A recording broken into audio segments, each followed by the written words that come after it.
right, thank you, everybody. Couple of things. We're going to be closing it out here. Ron's going to get back up here and speak, and then we have the honor of having Sally Yates here today to speak with us as well. I'm going to do an introduction of her now to get out of the way so Ron can have the stage. He's told me to hurry up, so I'll do that. Who knew a guy from New Orleans could be so pushy, man? Right. It's Southern accent. It sounds like it's going to be easy, but it's not. So anyway, I want to thank everybody here today for the coming together for this very important topic, this very important issue. Law enforcement leaders are doing great work. We appreciate it. Hopefully it's going to make a difference and we get the federal bills over the goal line this year. That's all our goal, and continue to make progress in the states and reducing crime rates and reducing incarceration rates and making communities safer and keeping families together. So we've talked about this a bunch now, but criminal justice reform is probably one of the few issues that unites everybody, left, right, center. And it's not hard to see why. It is such a big issue in our society. As we've talked about, 2.2 million people in prison, 5% of the world's population, 25% of the world's prison population, 1 in 3 adults with a criminal record, which is more than have college degrees in this country. Go on and on. The amount of money we spend on incarceration versus education per capita. We spend 3 to 4 times more on incarceration than we do on education in this country. So there's a lot of different things that need to be fixed. And for all the people we lock up and all the money that's spent, we've created a system that too often has a top-down approach with mandates and punishments that in no way fit the crime. And it prevents people from leading productive lives and makes communities less safe in the process. And that's why the voices of all of you, particularly law enforcement, are so important on this issue. But I want to introduce now Ms. Yates. I'm honored to introduce her.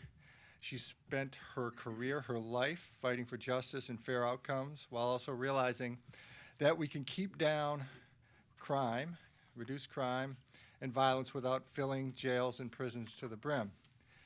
Ms. Yates is a longtime veteran of the Department of Justice who rose from the ranks of line attorneys at the Justice Department to become U.S. Attorney, Deputy Attorney General, and then Acting Attorney General. She's now at Georgetown Law School. During her 27 years at the Justice Department, she prosecuted criminals at the heart of the international drug trade. From high-level narcotics traffickers to violent gang leaders, Ms. Yates broke the glass ceiling to become the first woman to serve as the U.S. Attorney for the Northern District of Georgia. In that role, she was asked by Attorney General Eric Holder to serve as Vice Chair of the Attorney General's Advisory Committee, which provides invaluable advice and counsel to help shape the Justice Department's approach to combating crime, violence, and injustice in every community across the country.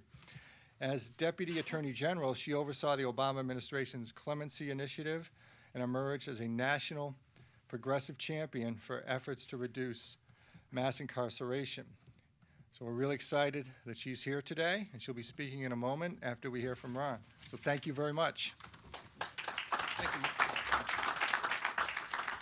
Thank you, Mark, once again for being here with us today and all the support that you've been giving law enforcement leaders over the last couple years. And today, we've heard from a lot of decorated police officers. We've heard from career prosecutors. We've heard from people who have dedicated their life to making our communities safer.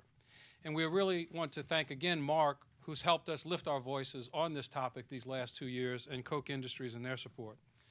But I want to talk to you something a little bit more personal, a little bit more what it's like to be someone like me who's a conservative by nature. The first member of my family started policing in New Orleans in 1914. And we are an unbroken family of law enforcement officers from 1914 to this very day. Because as I said a few minutes ago, my 2 beautiful daughters, I don't know what was on their minds, but they both married cops. One is a New Orleans police officer who continues that legacy, and the other one is the next county over. And a lot of people like me who are conservative approach this as a dollar and cents perspective. What are we doing with the money we spend, and what are we getting from it? And what does indiscriminate mass incarceration cost us, not only as a social imperative, but clearly as a fiscal issue as well? When we don't pay attention to the consequences of these decisions, and we don't pay attention to the costs of these decisions, both in the human factor and in the financial factor, we just pass these costs along generation after generation, to the children who follow us who pay these hefty, hefty bills. It's known to many of us that it costs about $32,000 a year to keep someone in a federal prison. Some states' prisons are closer to $60,000 to $70,000 a year, and we haven't even thought through yet what does that mean and how much more funds could be spent on education, like Mark said. How many more people could be treated for mental health illness? How many more people could actually have an opportunity in life that wasn't bounded by bars? And like you heard the prosecutor said, I've put a lot of people in jail, and I don't regret any part of being a police officer for 34 years. But I also know that we have to carefully recognize that arresting is not the one-size-fits-all solution. When our officers are arresting people, they are away from the community. When they are arresting people, they're not patrolling our community. And when they are arresting people, they are not helping to solve the very violent crimes we have. Every law enforcement professional in this room, everybody who's either been a cop or a prosecutor knows about 9 out of 10 calls for service that goes to any police department in America has nothing to do with murder, rape, robbery, burglary, assault, theft, or auto theft. That the bulk of what American policing and American prosecution, therefore, have become since the Johnson Commission in the mid-60s is the solution to all types of problems. And often, our officers, God bless them, are the least prepared, the least trained, the least experienced, and the least supported to deal with the most complex problems we as a society have. And every day, as a good friend of mine, Ed Flynn, says, we're having the entire nation on the pinhead for one police officer's decision at 2 o'clock in the morning by themselves in some city in America. And we have to consider what is the effect of that. And we've seen the effect. But there's also good news. There's great news. This year I had a chance to travel to Tucson, Arizona. And while in Tucson, Arizona, I learned about an amazing diversion program. It's called the Crisis Response Center. And what I found the most interesting about it is how much the officers embraced it. In other words, what I said earlier, I still believe to be the truth. If you give police officers an alternative to arrest, they will use that alternative arrest. They want to chase bad people. They want to chase murderers. They want to chase robbers. They don't want to arrest the neighborhood drunk every day with a life sentence of 2 days of sobriety, back out and making the same crimes. They don't want to be the face of that officer when a family calls for a crisis of a family member who's suffering from a mental illness. And all that family member wants is for the police to make that place safe long enough to help their child, and then they see their child drug out and arrested. Now, who is going to get the worst end of that relationship? The community, the parents, and then the police officers. Because those parents who called the police for help see them as oppressors. And that poor police officer has no other alternative. In Tucson, Chief is here, Magnus, welcome. In Tucson, when we went to the Crisis Response Center, the officers and the Crisis Response Center celebrated the metric of their success. And the metric of their success was that when a police officer was confronted with a low-level criminal offense, the officers could waive that criminal offense when the person meets the definition of need, of help. They bring them to the Crisis Response Center, funded by the taxpayers of Tucson, and in 8 minutes, they're gone. Now, I've been a cop a long time. You want to entice cops to do alternatives to arrest, get them in and out of there in 8 minutes. But those people that are being brought into that Crisis Response Center are receiving the support they need. As a lifelong conservative, that makes perfect sense to me. It's cheaper to provide mental health care than prison care. It's more long-lasting to repair people's drug and addiction problem as it is to incarcerating them. The criminal justice case for reform is truly one of either social imperative or financial imperative. And there's no reason why we can't look at them both at the same time. Everybody in this room who's in our business knows one thing. 9 out of 10 people who are in prison are going to come out. And to think somehow or another that we arrest them and they go away for the rest of all time is absolutely inconsistent with the facts. They are going to come out. And the question we have to ask ourselves as conservatives or liberals is, what condition do we want them to come out in? Do we want them to come out in a condition where they're unable to provide for themselves, where they're unable to provide for a lifestyle that's not supported by crime and drugs and alcohol and mental health? That's obviously not what any of us wants to happen. We have so many emerging issues that we have to consider. When we put people in prison, we have a sense of how dangerous that can be. But as science continues to tell us the new and evolving ideas of adolescent brain development, and that 18 and 19-year-old kids who are in prison are still learning how to think. They haven't learned how to think yet. As an example, if any of you rented a car today, you know you have to be at least 25 years old to rent a car.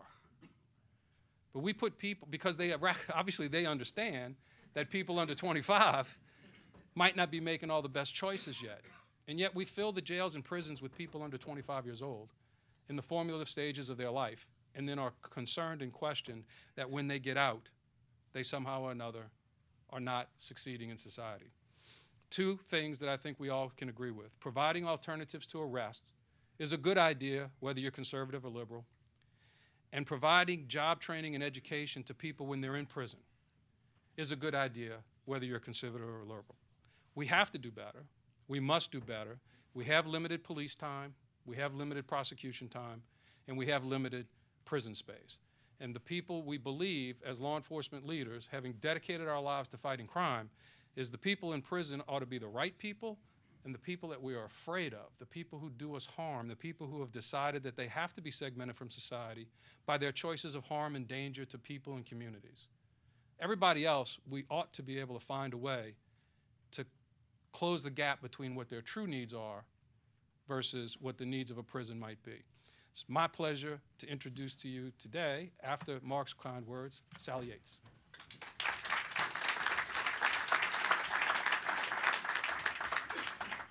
Well, thank you, Ron, and more importantly, thank you for your service and for your leadership of this organization. And Mark, I want to thank you for, and where did Mark go?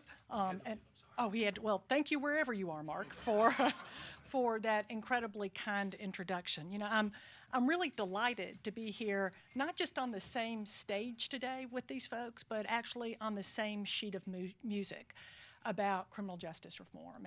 And that's because this is an issue that I have felt very strongly about for a very long time. As you already heard, and more about me in an introduction than you probably really wanted to know, I've been a prosecutor for over 27 years.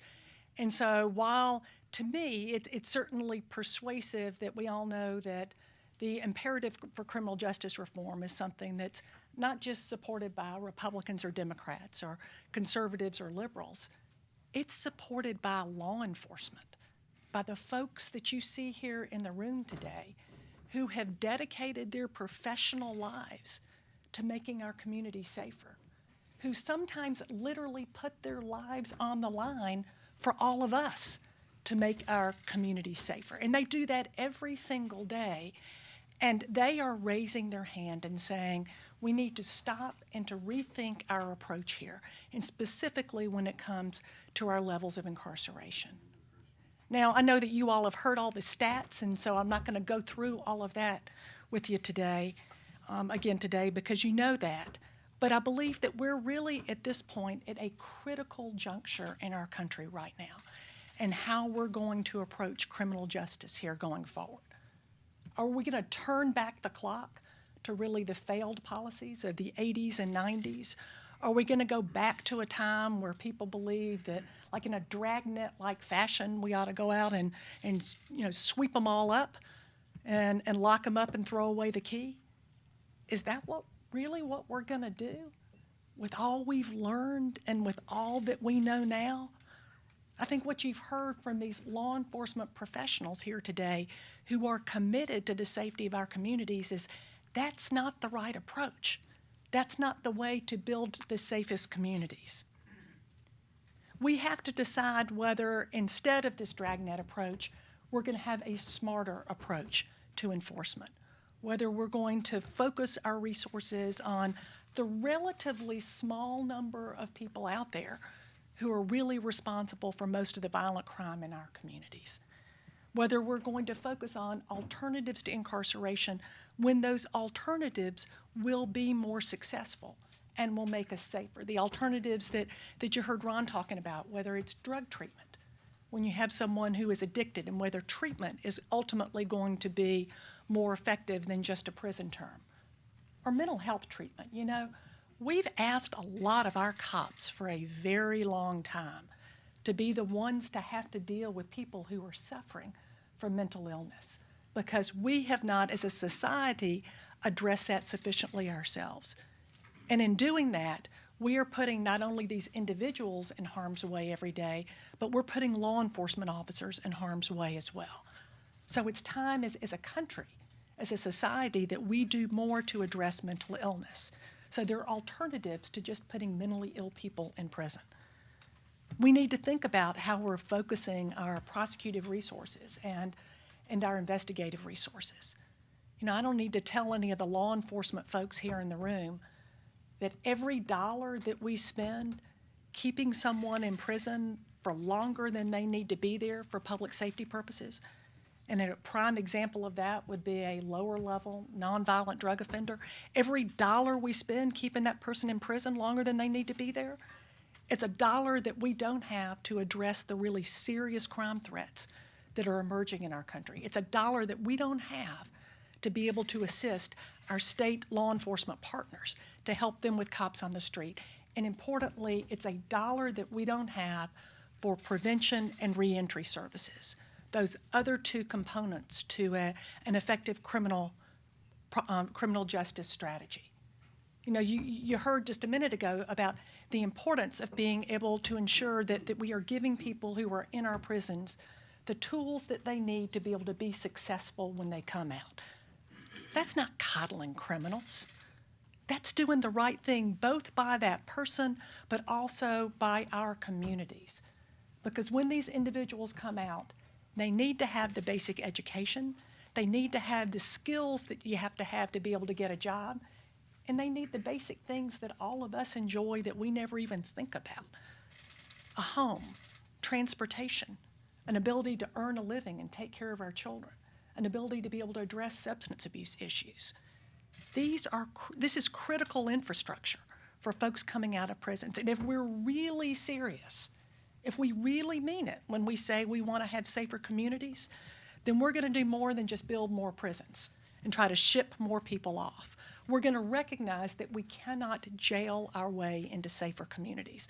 And we're going to invest just as much in preventing crime as we are in prosecuting it. We also know that our law enforcement partners really need the resources that they have to be able to engage in effective community policing. You know, the cops and sheriffs here in this room don't need me to tell them that you are much more effective when you are part of the community and when the community trusts law enforcement, not as an enforcer, not as someone who they see as the enemy, but rather as someone there to help them keep their community safe. We need to be funding those really important community policing initiatives. And all of these are issues that I am proud that the organization, the law enforcement leaders, to reduce incarceration and crime, or reduce crime and incarceration, I guess is the right order there, that all of these are issues that this organization of over 200 law enforcement leaders from across this country have written to the President and to the Attorney General about today, bringing to bear your experience, your wisdom, your time right there on the front lines in the field as folks who know how this actually works, to bring all of that to the President and the Attorney General to hopefully persuade them as to the proper path forward. But I'll also say this, particularly for our state and local friends who are here in the audience. If you don't get the answer that we all hope that we get with respect to criminal justice reform from the President or from the Attorney General, keep at it anyway. I mean, what you all have been talking about on these panels here today, both with law enforcement officers and prosecutors, those weren't things that came down on high from the presidential administration or from the Department of Justice. Those were things that you all came up with on your own, in your own local communities, because you figured out what was working there. Far more people are impacted in our state systems than in our federal system. And so while I believe that leadership on the federal side on this issue is really important, if we don't have leadership on criminal justice reform on this issue, the fact of the matter is that we're all counting on all of you as our state and local leaders to be carrying the banner on this. You know, this is too important of an issue for us to turn into a political football. This is not about politics. It's about the safety of our communities and the fairness of our criminal justice system. Because in the end, we know that the public's confidence in their own criminal justice system is absolutely essential. And when the public perceives, and sometimes rightly so, that our system is not operating in a fair and proportional manner, when they see that sometimes that the punishment just doesn't fit the crime, then they lose confidence in the system.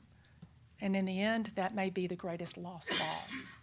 So I want to thank all of our law enforcement partners who candidly don't get thanked enough for what you do every day, not just in advancing criminal justice reform, but what all of you all do every single day, unheralded, without any thanks, to keep us safe every day. Thank you for that. It's been a privilege to be able to join you here this morning.